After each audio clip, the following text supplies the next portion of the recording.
말세 그리스도의 좌담 기록.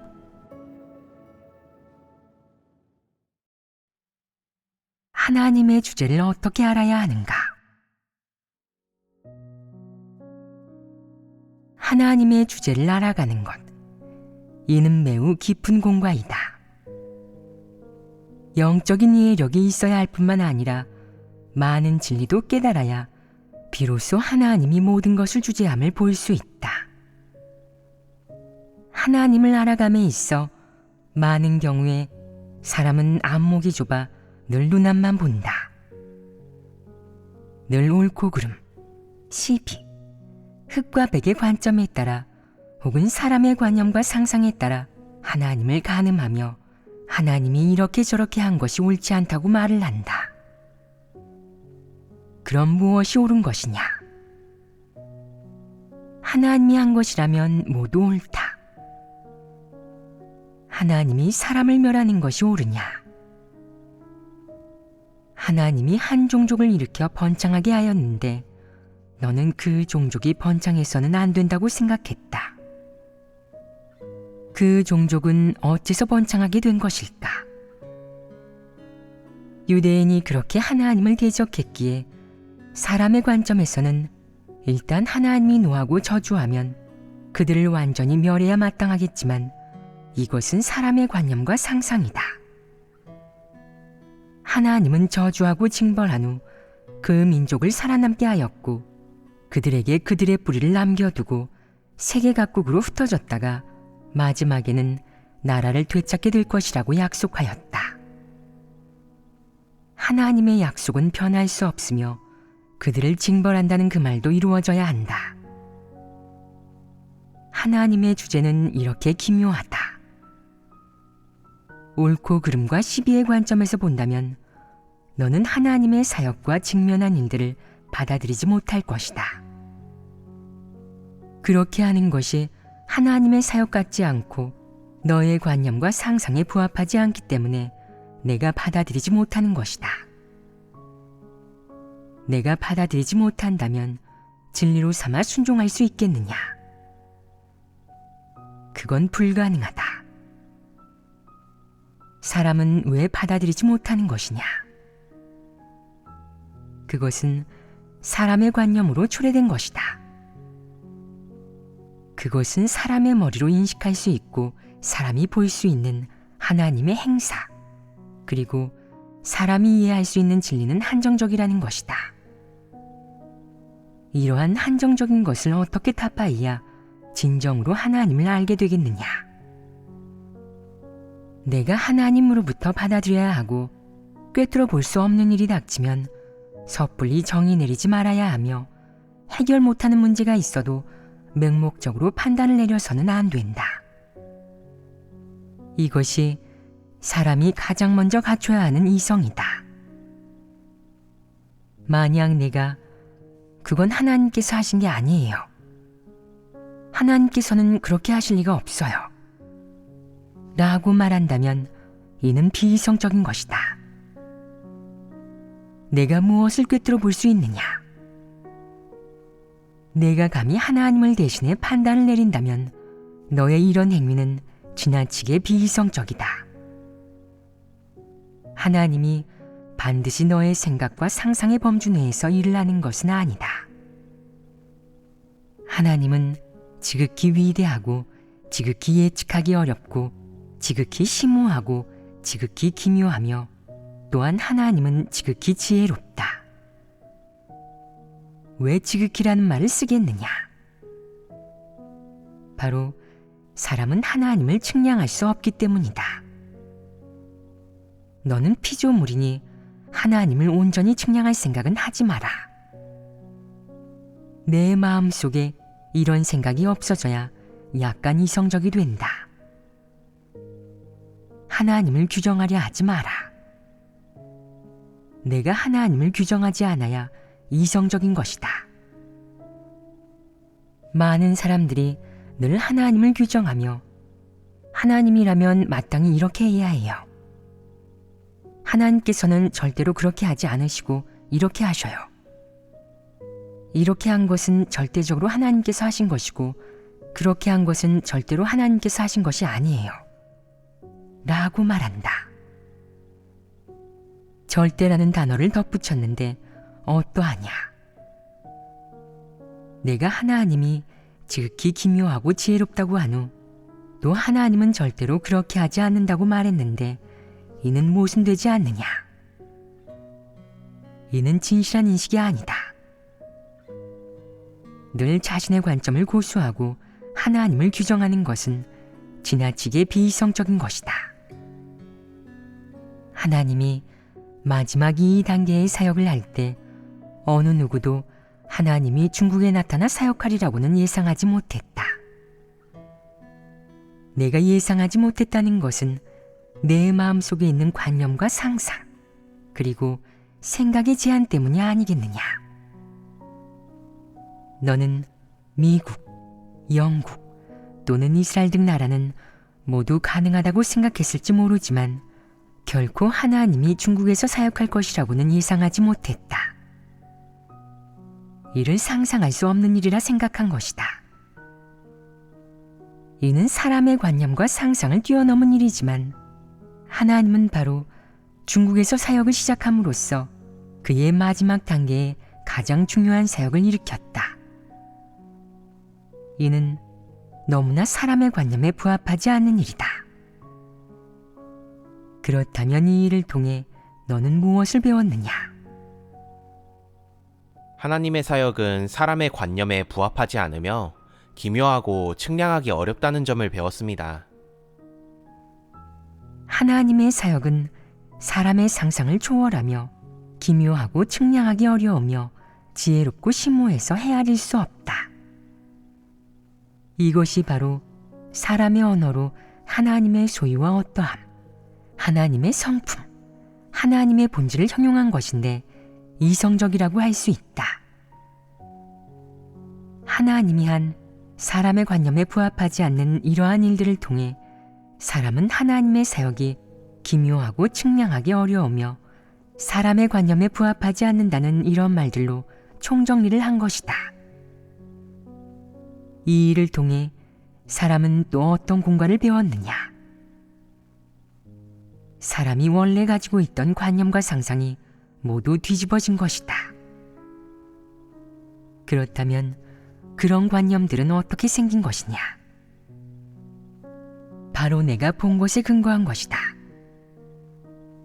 바로 중국은 빈곤하고 낙후되어 있으며 공산당이 집권하고 있고 그리스도인이 박해받으며 자유와 인권이 없고 중국인은 교육도 잘 받지 못하고 국제적인 지위 또한 매우 낮으며 게다가 중국인의 외모조차 동아병부의 불쌍한 모습인데 하나님이 어떻게 중국에 성육신하여 그의 사역을 할 수 있겠느냐는 것이다. 이는 관념 아니겠느냐? 지금 보면 이 관념이 맞느냐 틀리느냐? 우선 하나님이 왜 이렇게 하는지, 그것이 낮춤과 감춤인지, 또는 그 의의와 가치가 얼마나 심원한 것인지는 말하지 않겠다. 이 부분은 얘기하지 말고 하나님이 하는 이 일과 사람의 관념에 대해 이야기해보자. 이 둘이 매우 크게 충돌하지 않겠느냐? 너무나 크게 충돌해서 사람이 상상할 수 없다. 이는 하늘의 비밀로 누구도 알 수 없다. 설령 천문학자, 지리학자, 역사학자, 예언가를 모두 불러온다 해도 예측해낼 수 있는 사람이 있겠느냐? 아무도 예측해내지 못한다. 설령 고대와 현대에 능력이 있는 사람을 모두 다 한 곳에 불러 모아 함께 분석하고 토론하거나 또는 천체망원경으로 관찰하고 연구한다고 해도 전혀 도움이 되지 않는다. 이는 무엇을 의미하느냐? 인류가 너무나 보잘것없고 무지하며 식견이 부족하여 하나님의 일을 온전히 측량할 수 없다는 것을 의미한다. 온전히 측량할 수 없으면 측량하지 마라. 내가 측량하면 마지막 결과는 무엇이겠느냐? 너의 관념은 진리가 아니며 너의 관념과 하나님이 하려는 것은 사실상 매우 큰 차이가 있다. 그것은 근본적으로 완전히 다른 것이다. 인류가 갖춘 그 정도의 지식은 별로 쓸모가 없는데 어떤 일도 측량할 수 없고 어떤 문제도 해결할 수 없다. 지금 너희가 하나님의 말씀을 읽고 설교를 들었으니 마음속으로 조금 이해되지 않았느냐? 하나님을 조금 알게 되지 않았느냐? 어떤 사람은 이렇게 말한다. 하나님께서는 무슨 일을 하시든 저희와 상의하시지 않아요. 천체 현상이라도 저희에게 보여주셔도 되는데 말이죠. 그래야 하나님께서 어떻게 하시려는지 저희가 알 수 있잖아요. 하다못해 예언가를 통해 예언해 주셔도 되잖아요. 너에게 천체 현상을 보여주어도 내가 알지 못하며 예언가 또한 그런 능력이 없다. 하나님이 영적 세계에서 한 일은 예로부터 지금까지 비밀을 전혀 드러내지 않아 인류 가운데서 이를 알 수 있는 사람은 아무도 없다. 바로 이렇게 은밀하다. 정말 능력 있는 예언가나 천문학자라도 각 분야의 학자, 전문가, 과학자라도 그들이 아무리 연구한다 해도 하나님의 일을 연구해낼 수는 없다. 사람이 하나님이 과거에 한 사역을 연구하면 약간의 비밀이나 그 안에 내포된 의미를 분석해낼 수도 있고 어쩌면 하나님이 그 일을 한 뜻에 근접할 수도 있겠지만 하나님이 앞으로 어떻게 하려는지 하나님이 마음속으로 어찌할 계획인지는 아는 사람이 없다. 그래서 사람이 늘 하나님을 온전히 측량하려고 하면 안 되는데 관찰과 연구 및 장시간의 고찰과 체험, 다방면의 분석, 마음과 공을 많이 들이는 것으로 최종적으로 하나님이 어찌할 것인지를 온전히 측량하려 해서는 안 된다는 것이다. 이는 불가능한 일이며 결과가 있을 수 없는 일이다. 사람이 하나님을 온전히 측량한다는 것은 불가능하다. 그렇다면 사람은 어떻게 해야 하느냐? 사람이 순종할 수 있는 것은 가장 이성적이며 하나님의 뜻에 가장 부합하는 일이다. 순종, 이것은 전제 조건이다. 순종의 목적은 무엇이냐? 바로 하나님의 사역을 체험하는 기초 위에서 내가 하나님을 더 많이 알고 진리와 생명을 얻는 것이다. 이는 내가 마땅히 얻어야 하는 것이며 내가 얻으려는 보물이다. 외부의 큰일에 있어 예를 들어 국제정세에서 하나님이 어떻게 하였는지, 하나님이 이 인류를 어떻게 인도하였는지를 내가 알 수 있다면 더 좋다. 만약 저는 그런 것들에 별로 관심이 없어요. 저는 그런 자질과 지능이 없습니다. 저는 그저 하나님께서 어떻게 저에게 진리를 공급해 주시고 저의 성품을 변화시키시는지에만 관심이 있어요. 라고 한다면 그것도 괜찮다. 내가 하나님에 대한 순종과 경외심을 가지고 있기만 하면 결국에 너는 하나님으로부터 진리를 얻을 수 있을 뿐만 아니라 지혜도 얻을 수 있다. 진리는 바로 사람의 성품을 변화하게 하는 것이며 사람이 추구하고 얻어야 하는 생명이자 사람이 걸어가야 하는 길이기도 하다. 그렇다면 사람이 얻는 지혜는 무엇이냐? 바로 하나님이 많은 일을 한 방식을 내가 자신도 모르는 사이에 알 수 있게 되는 것이다. 하나님이 왜 그렇게 했는지, 하나님의 저희와 목표는 무엇인지, 하나님이 어떤 일을 할 때의 원칙은 무엇인지를 내가 하나님 말씀에 담긴 진리를 체험하는 과정에서 자기도 모르는 사이에 알 수 있는 것이다. 어쩌면 이런 말과 일이 너무 심오해서 내가 언어로 표현하지 못할 수도 있다. 하지만 너의 마음속에 느낌이 있으면 자신도 모르는 사이에 진실한 인식이 생기게 된다. 아브라함 이야기를 먼저 좀 해보자. 아브라함은 85세까지 살았을 때 아들이 없었는데 하나님이 그에게 아들 하나를 주기로 약속하였다. 그의 아내인 사라는 어떤 반응이었느냐?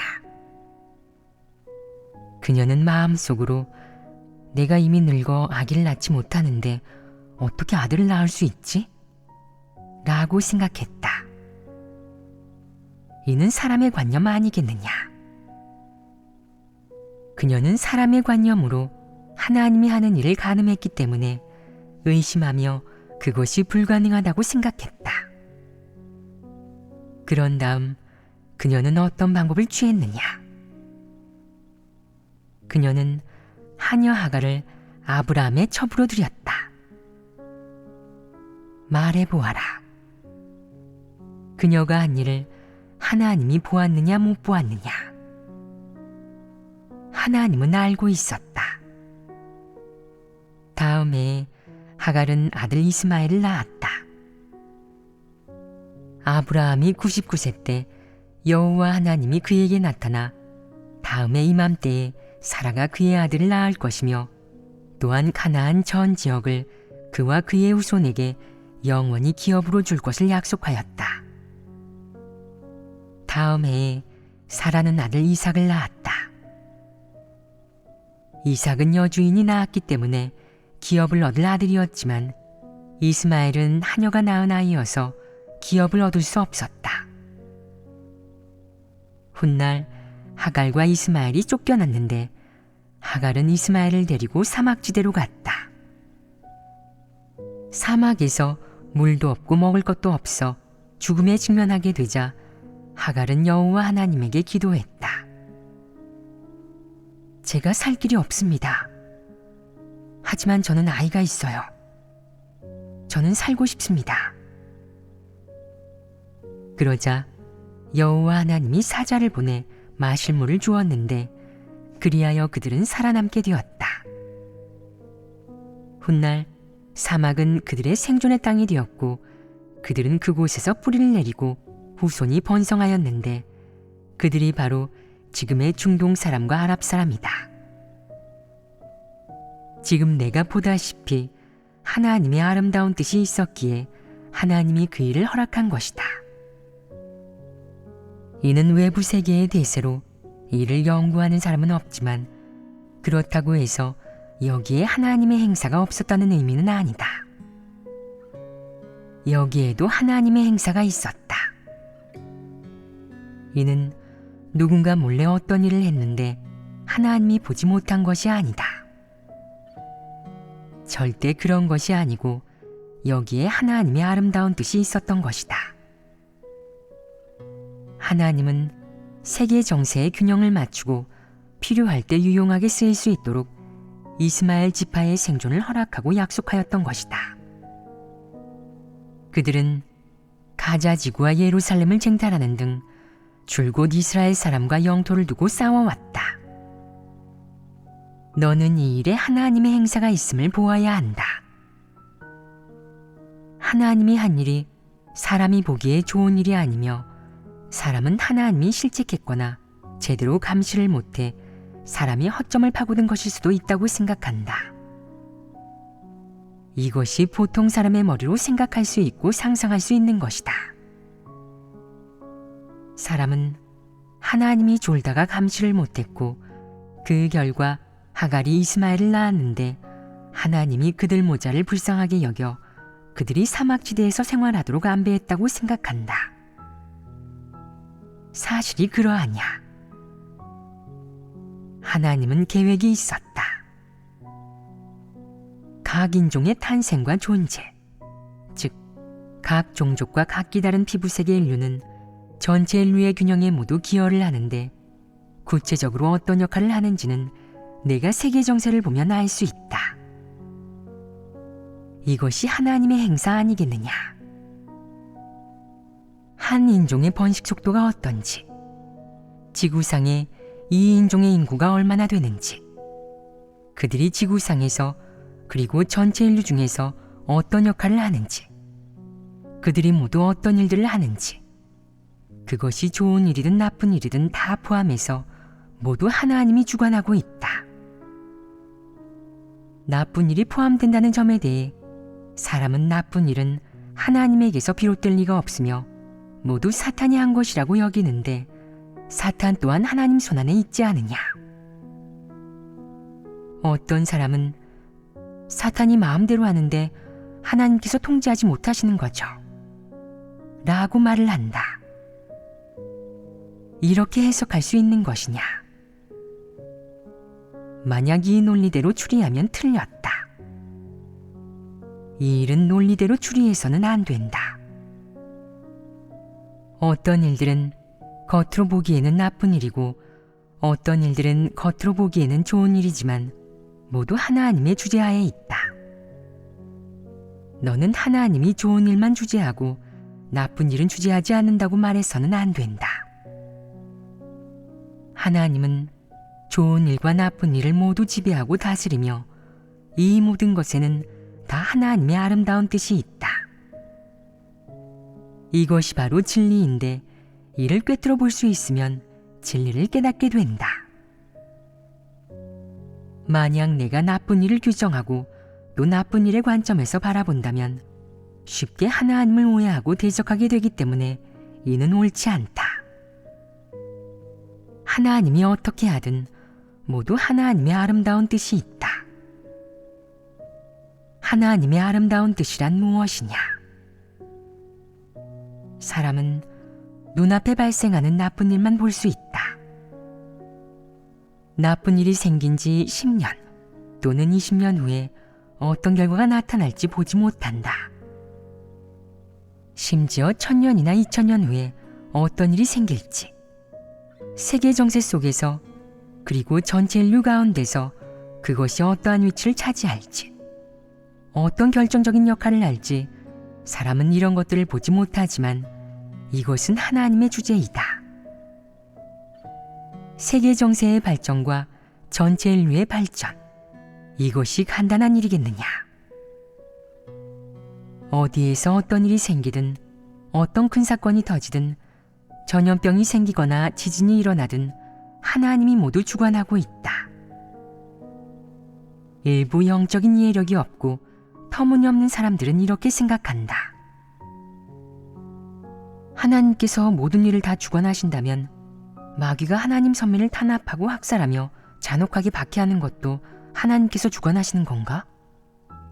하나님께서 시키신 건가? 이렇게 보는 것이 옳으냐? 이게 말이 되느냐? 이는 하나님을 부정적인 입장에 놓은 것인데 이는 틀렸다. 이 일을 어떻게 봐야 하느냐? 하나님은 만유를 움직이는데 만유에는 무엇이 포함되느냐? 사람이 육안으로 볼 수 있는 산, 하천, 나무, 식물, 인류 등등이 포함된다.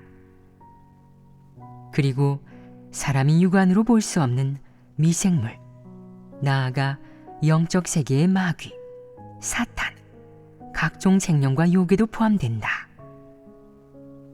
이 모든 것은 다 하나님의 주관하에 있다. 그들은 하나님이 시키는 대로 한다. 어떤 시기에 나와야 할 때 그들은 풀려나는데 그들은 자신들이 해야 할 일을 한다. 이것이 바로 하나님의 주제이다. 하지만 하나님이 어떻게 주재하고 안배하든 결국에는 하나님의 뜻과 말씀이 모두 이루어지는 것을 볼 수 있다. 어쩌면 지금 사람은 하나님이 하는 일이 어떤 성과가 있는지 알지 못할 수도 있고 어떤 역할을 하는지, 왜 하나님이 그렇게 하는지, 하나님의 뜻이 무엇인지 모를 수도 있다. 200년이 지난 후에도 어쩌면 여전히 알지 못하고 인류는 여전히 모르겠지만 1000년이 지난 후에는 비로소 납득하게 된다. 하나님께서 하신 일은 너무나 옳다. 너무나 잘 됐다. 정말 하나님은 역시 하나님이야. 이로써 인류는 하나님이 한 것이 모두 진리이고 잘못된 일이 없다는 것을 발견하게 된다. 은혜 시대에 예수가 십자가에 못 박힌 그 일을 예로 들어보자. 당시 세상 사람들이 보기에 예수가 못 박혀 죽음을 맞이하게 된 것은 그 단계의 사역이 실패로 끝났다는 것을 의미했다. 사람은 이렇게 생각했다. 예수님은 정상적으로 생로병사하지 않으셨어. 어떤 사역을 하시기도 전에 유다에게 배반당했고, 그러고는 병사에게 잡혀 채찍질을 당하고 가시면류관을 쓴 채 희롱당하다가 마지막에는 십자가에 못 박히셨어. 이게 실패가 아니란 말이야? 십자가에 못 박히면 실패한 것이냐? 유다가 예수님을 배반해 정부에 넘겼는데 정부가 대표하는 것은 무엇이냐? 정부는 사탄의 세력을 대표한다. 그리스도가 사탄의 손에 넘겨진 것은 좋은 일이냐 나쁜 일이냐? 사람은 이렇게 생각했다. 큰일 났네. 마귀가 하나님의 사역을 교란시켰어. 이는 좋은 일이 아니야. 좋은 징조가 아니라고. 하나님께서 감시를 못하신 거야. 그렇게 큰 능력은 없으신 거라고. 성육신하신 그리스도가 어떻게 사람에게 배반당해 집권자의 손에 넘겨질 수가 있지? 이건 분명 사탄의 손에 넘겨져 제멋대로 지배당하는 것 아니야? 예수님께서는 기회를 틈타 빨리 도망가셔야 해. 도망가지 않으시면 이 사역이 여기에서 그냥 끝나는 것 아니겠어? 그리스도에겐 아직 직분이 남아있잖아. 사람은 이렇게 생각하지 않았겠느냐? 그래서 베드로는 주여 그리 마옵소서, 이 일이 결코 주에게 미치지 아니하리이다 라고 말했는데 사람의 관념을 드러낸 것이다. 사람은 하나님은 집권자의 손에 넘겨지면 안 돼. 만약 거기에 넘겨지면 그는 하나님이 아니야 라고 생각했는데 이는 사람의 관념 아니겠느냐? 사람에게 이런 관념이 있기 때문에 그런 말, 행위, 행동을 해 하나님의 뜻이 이루어지는 것을 방해할 수 있었던 것이다. 예수는 베드로에게 뭐라고 말했느냐? 사단아, 내 뒤로 물러가라 라고 하였다. 예수는 베드로를 사탄으로 여긴 것이다. 마지막에 예수는 사탄의 손에 넘겨졌고 그들은 예수가 십자가에 못 박히는 사역이 성취되도록 봉사한 존재가 되었다. 예수가 사탄의 손에 넘겨진 것은 좋은 일이냐 나쁜 일이냐? 이렇게 보면 나쁜 일이 아니고 좋은 일이다. 하나님의 사역은 바로 이런 방식으로 성취된 것이다. 유다의 배반에서 예수가 십자가에 못 박히기까지 하나님이 어떤 일이라도 하였느냐? 예수는 도망가려 했느냐? 아니면 누군가 그를 구하러 왔느냐? 하나님은 예수를 한 번에 하늘로 들어올려 구름으로 가림으로써 아무도 보지 못하도록 이적과 기사를 나타낼 방법을 생각했느냐? 그렇게 하늘에 오르면 얼마나 영광스럽고 영예롭겠느냐? 하지만 아무도 이것을 보지 못했는데 하나님이 그렇게 하지 않았기 때문이다. 하나님이 그 일을 하지 않았다고 해서 그것이 바로 하나님이 그 일을 할 수 없음을 증명하는 것이겠느냐? 하나님이 그 일을 하지 못하는 것이냐? 하실 수 있습니다. 그렇다면 하나님은 왜 하지 않았느냐? 하나님의 아름다운 뜻과 계획이 있었기 때문입니다. 하나님의 계획은 무엇이었느냐? 바로 자신을 사탄의 손에 넘긴 후 그런 죄인들을 대신해 십자가에 못 박히고 자신의 생명을 바침으로써 그들을 되찾아오는 것이었다. 이것이 하나님이 하려는 것이었다. 하나님은 사람이 관념적으로 상상하는 일은 하지 않는다. 많은 사람들이 이렇게 생각한다. 하나님께서 천둥을 여러 번 치셔서 하나님을 대적하는 모든 악인이 전부 벼락 맞아 죽게 했어야 해. 벼락 맞아 죽은 다음에 예수님이 하늘에 오르시면 얼마나 영광스럽고 위풍당당하겠어. 그렇게 해야 비로소 하나님의 권병을 드러낼 수 있지. 하나님을 십자가에 못 박은 결과를 이들 마귀 사탄, 그런 인간이 모두 보게 하면 앞으로는 감히 그렇게 할 수가 없지 않겠어? 사람이 감히 대적하지는 못하겠지만 하나님의 사역이 성취되지 못하면 이는 일을 망치는 것 아니겠느냐. 사람의 관념이 늘 하나님의 사역을 방해하기 때문에 하나님은 그렇게 하지 않는다. 어떤 사람들은 확실히 예수님을 믿는데 그것은 예수가 십자가에 못 박혀 구속사역을 하였기 때문이다. 하지만 이와 동시에 사람은 또 좋은 마음에 이렇게 말한다. 예수님은 십자가에 못 박히시지 말았어야 했어요. 성육신한 것도 쉽지 않으신데 낮추고 감추시면서 이런 사역까지 하셔야 하고 사람에게 버림받고 서기관과 바리새인에게 비방당하셔야 했어요. 이건 정말 불쌍하시잖아요. 십자가에 못 박히시는 것은 피하셨어야 했고 자신을 그 정도까지 낮추시지 말았어야 했어요. 그럴 필요는 없으시잖아요. 사람이 이렇게 보면 옳은 것이겠느냐. 2000년 후인 지금에 와서 보면 이렇게 생각하는 것은 옳지 않다. 사람의 머릿속에 진리가 있느냐? 사람의 머릿속에는 무엇이 있느냐? 사람의 상상, 관념, 좋은 마음, 감정, 동정, 이기심이 있다. 이런 것들이 하나님의 사역을 성취시킬 수 있느냐? 하나님의 뜻이 이루어지게 할 수 있느냐? 할 수 없다. 그래서 예수가 사단아 내 뒤로 물러가라 라고 한 것이다. 하나님은 직접 자신을 사탄의 손에 넘겨 사탄이 직접 그리스도를 십자가에 못 박게 하려 한 것이었다. 하나님은 어떠한 이적과 기사를 나타내지 않고 단지 십자가에 못 박힘으로써 구속사역을 완수하려고 한 것이었다. 일찍이 하나님은 몇 번이나 하나님은 침묵을 지킨다 라고 말씀한 적이 있다. 침묵을 지킨다 란 무슨 의미이냐? 하나님이 보지 않고 상관하지 않고 무시하며 한마디도 하지 않고 침묵하며 말을 하지 않는다는 의미이냐?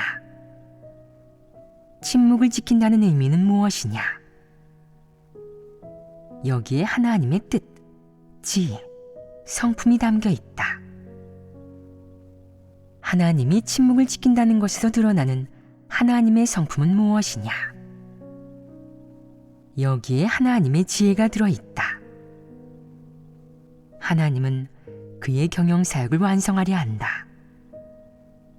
사람의 관념과 상상이 아무리 많아도 우선은 이것들을 피하고 어떠한 해명도 하지 않으며 그저 묵묵히 아주 실제적으로 사역할 뿐이다. 하나님 선민이 진리를 깨닫고 하나님에게 순종할 수 있게 되고 하나님의 뜻이 이루어지게 되고 하나님이 사람에게 하는 사역이 이루어지고 하나님이 완전히 사탄을 이겨 영광을 얻게 되는 그날까지 말이다. 하나님은 이런 사실과 결과를 전체 인류와 사탄에게 보여줌으로써 증명한다. 이것이 바로 하나님이 침묵을 지키는 것에서 드러나는 하나님의 성품과 뜻이다. 이는 하나님의 어떤 성품이냐? 여기에 하나님의 인내가 있지 않으냐? 이 기간 동안 하나님은 왜 인내하느냐? 왜 침묵을 지키느냐? 여기에 하나님의 지혜가 담겨 있다. 어떤 일들은 비밀이기 때문에 비피조물과 천사를 포함한 어떠한 피조물도 알고 파악하게 할 수 없다. 이것이 하나님의 지혜이다. 하나님은 사전에 먼저 말할 수 없는데 한마디 더 하면 이점이 있느냐? 이점이 없다. 그들이 이해하지 못하기 때문이다. 만약 사람에게 말하면 사람이 알아들을 수 있느냐? 알아듣지 못합니다. 그렇다면 그런 말을 해봤자 이점이 없는 것이다. 만약 하나님이 2000년 전의 인류에게 나는 십자가에 못 박힐 것이다. 죄 있는 육신의 형상으로 나의 보혈을 바쳐 인류를 구속할 것이다. 라고 말했다면 사람이 알아들었겠느냐? 하나님은 무슨 말씀만 했느냐? 하나님은 회개하라. 천국이 가까웠느니라. 라고 말씀하고 사람에게 인내하고 포용하라고 했다. 하나님이 사람에게 더 많은 일들을 이야기하였느냐? 하나님이 왜 얘기하지 않았겠느냐? 사람이 이해할 수 없었다. 그래서 하나님이 침묵을 지키며 그의 성품과 뜻을 드러냈는데 여기에는 어쩔 수 없는 이유도 있었던 것이다. 어떤 피조물 또는 비피조물이라도 하나님이 설령 그에게 말을 했다고 해도 그가 알아듣지 못하기 때문에 하나님은 하나님의 행사와 사실을 통해 인류에게 증명해 보여줌으로써 하나님의 뜻이 이루어지게 할 수밖에 없었다. 지금까지 2000년이 지났다. 하나님은 말세의 심판 사역을 하면서 그제서야 이런 일들을 밝혔는데 사람은 2000년 전의 일을 다시 돌이켜보고 나서야 당시 예수가 십자가에 못 박힌 의의를 알게 되었다. 하나님이 왜 십자가에 못 박히려 했는지, 왜 자신을 사탄에게 넘기려 했는지, 왜 그런 배경에서 유다에게 배반당한 후 예수가 그렇게 많은 고통을 받고 마지막 한 방울의 피까지 흘려가며 하나님의 뜻을 성취했는지, 하나님이 왜 그렇게 했는지, 하나님이 그렇게 한 의의는 무엇인지, 하나님이 말세에 나타나 사역하며 성육신을 증거할 때에서야 이런 말씀들을 하였다. 그 밖에 하나님의 뜻과 경영 등 많은 비밀 또한 밝혔다. 이제 세 단계 사역이 연결되는 것을 보고서야 사람은 하나님 경륜의 이상이 무엇인지를 알게 되었으며 이러한 진리와 하나님의 고심을 깨닫게 되었다. 만약 하나님이 1000년 전에 미리 인류에게 말했다면 사람이 알아들을 수 있었겠느냐? 알아듣지 못했을 것입니다. 그래서 많은 경우에 하나님이 이 모든 사역을 하면서 침묵을 지키는 것이다. 침묵을 지키는 원인은 무엇이냐? 바로 하나님이 이런 사역을 하는 것이 지극히 지혜롭고 지극히 기묘하며 지극히 심오하기 때문이다. 만약 하나님이 미리 얘기했다면 어떻게 얘기한다 해도 사람이 알아듣지 못하고 이해하지 못했을 것이다. 그래서 하나님은 그저 묵묵히 계속 앞으로 나아가고 줄곧 말씀하며 그의 사역을 하고 인류를 인도할 수밖에 없었다. 인류가 하나님을 따르는 것은 옳은 것이고 그 길은 갈수록 밝아질 것이다. 하나님은 너를 잘못된 길로 인도하지 않을 것인데 설령 너를 사탄에게 넘겨준다고 해도 하나님은 끝까지 책임질 것이다. 너는 이런 믿음이 있어야 하는데 이것이 바로 피조물이 마땅히 갖춰야 하는 하나님에 대한 태도이다. 만약 내가 하나님께서 설령 저를 놀이개로 삼아 사탄에게 넘겨주신다고 해도 그분은 여전히 하나님이십니다. 저 또한 하나님을 따르는 마음을 바꿀 수 없으며 하나님에 대한 믿음을 바꿀 수 없습니다. 라고 말할 수 있다면 이는 하나님에 대한 진실한 믿음이 생긴 것이다.